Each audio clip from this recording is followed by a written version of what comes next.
is from the last operation I was on. It was called Operation Pickens Forest, and this is where we landed. You can see how it's kind of desolate. When we walked off that area, walked off that hill, this is what we walked into, triple canopy jungle. The desolation was caused by Agent Orange. And they just hit the top of the hill so that they could land the helicopters on it, because you couldn't land the helicopters into the stuff like this. But it was just a mere couple of 1,000 meters away, we were in the middle of the jungle again. And it was so thick that the sunlight lightly penetrated it, and everything was moldy and wet and everything on the floor of the jungle. It was really bad.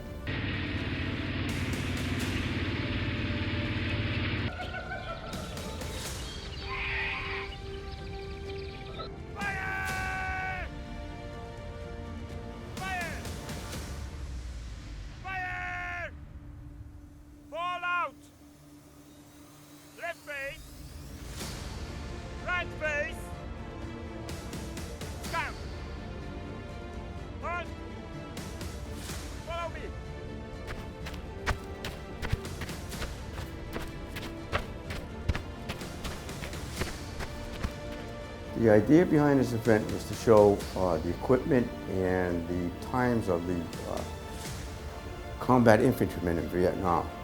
What we went through. I'm a combat Marine, and I served in Vietnam from 1969 to 1970.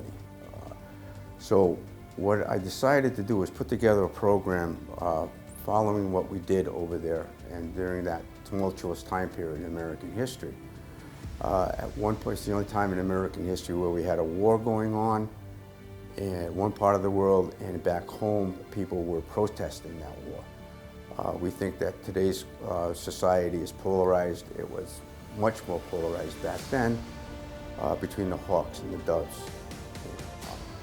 So I wanted to show what the average infantryman wore and what he carried while he was over there in combat. What we have over here, we have a gas mask, flak jacket. This is a ghillie suit, which is a sniper suit, a helmet with a battle dressing on the outside, boots, packs. When we carried all this stuff into combat. Our packs usually carry between 85 and 100 pounds. On this table, we have the weaponry that we had to carry. There's a .45 caliber pistol, an M14, M79 grenade launcher, and an M16. Bandoliers for the M16 have 200 rounds of machine gun ammo here that we carried.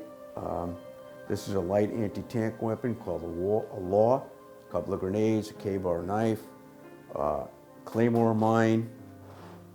Over here, the sea rations that we ate. 2 meals a day, carried about 4 canteens of water. We got resupplied maybe every 3 or 4 days if we were lucky. One of the most benign things, or things that you would take for granted in the civilian world, a pair of dry socks and talcum powder. Very few greater feelings than putting on a pair of dry socks when your feet look like mush, you know, from being wet all the time. An AK-47, an SKS. These are the weapons that the NVA and the Viet Cong used. An NVA helmet, canteen, and these are handmade knives and a machete that were captured. And one of my friends let me borrow these. Okay. Over here we have a map of the area that I was in. These are pictures of my platoon, some NVA money, and different photographs from when I was over there. Regardless of right or wrong, like Billy Joel said, who's wrong and who's right, it doesn't matter in the thick of the fight. We were all in this situation together. We were all fighting to keep each other alive and make sure we got home. There's a blown up tank, there's a blown up Jeep, there's a blown up fuel carrier, there's a helicopter shot down, all, you know, like burnt, everything's all burnt up. All the way. I was very close. We were all very close together. Combat has a tendency to do that to you. We shared a lot of experiences. The people that came in here today had shared experiences. We were all very young, and we were very young when we came home. And people back then didn't trust us. We had a lot of bad press, killing babies and burning villages and things like that. Some units did, but that goes on in every war, and that's what Vietnam was the first televised war. We had embedded cameramen with us. We had reporters every day, was body counts and things like that. And at 6 o'clock news carried news footage of what happened that day and the day before. It was wasn't instantaneous reporting, but it was almost instantaneous. And that was an aspect that brought the war in its horrific details to the American public right inside their living. But all of us were about 19, 20 years old. Okay. So you've got 19, 20 years old carrying all this stuff, getting shot at, getting killed, getting maimed. And then you've got kids, same age, living in the United States, rioting and against what you're trying to do. And it kind of played with our heads. So a lot of the people who's experienced us, especially the young veterans when we came back, we weren't treated as other veterans from returning home from war, like in World War II. There were no victory parades. We came back and there was no end to the war. The war lasted 10 years. So your tour of duty over there was a year. You did your tour of duty and you came back. You came back alone. When you went into Vietnam, you were in alone. When you got to your unit, the units didn't stay together. It was a rotation, a constant rotation. So you didn't know who you were going to see or who you were going to be with until you actually got to your unit. And then once you got there, as a new guy, you weren't trusted until you got shot at, until you experienced. Then the guys could trust you, then they'd become friendly with you. Other than that, they kind of stayed away from you. That's one thing about Vietnam. They talk about Con Thien, Khe Sanh, the Tet Offensive. Those were like the major highlights, you know, but every day was another day of fighting. When we came home, the people didn't want to talk to you. I was 19 when I got back from Vietnam. Had no job skills, no education. I graduated from high school. I joined the Marine Corps when I was 17, and my parents had to sign for me, sign a waiver so that I could join. But that's the way it was back then. Yeah. My father was in the Army. My oldest brother was drafted Korean War.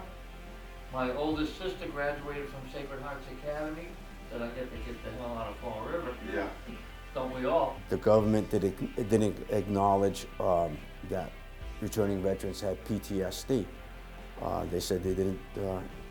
It wasn't a concern that we would outgrow it. I can remember going to the VA and telling people that, telling the doctors over there that I couldn't sleep, and they said, "Well, here's a jar of sleeping pills, and you'll outgrow it. It'll go away with time." And I went, "Nah," and I didn't. And so we kind of left ourselves. We were left up onto our own devices to get through this. Some of us did, some of us didn't. They didn't acknowledge that Agent Orange was a factor in our health concerns. And we got through that. We finally petitioned the government. The government finally admitted that Agent Orange was a carcinogen, and PTSD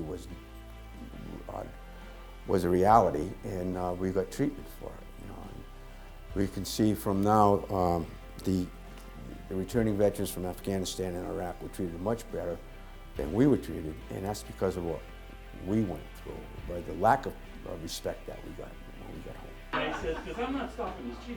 I said, we're still here to talk about it. And then when we finally got there, I found out some information. I said, you know, it would be a lot safer if we took a helicopter.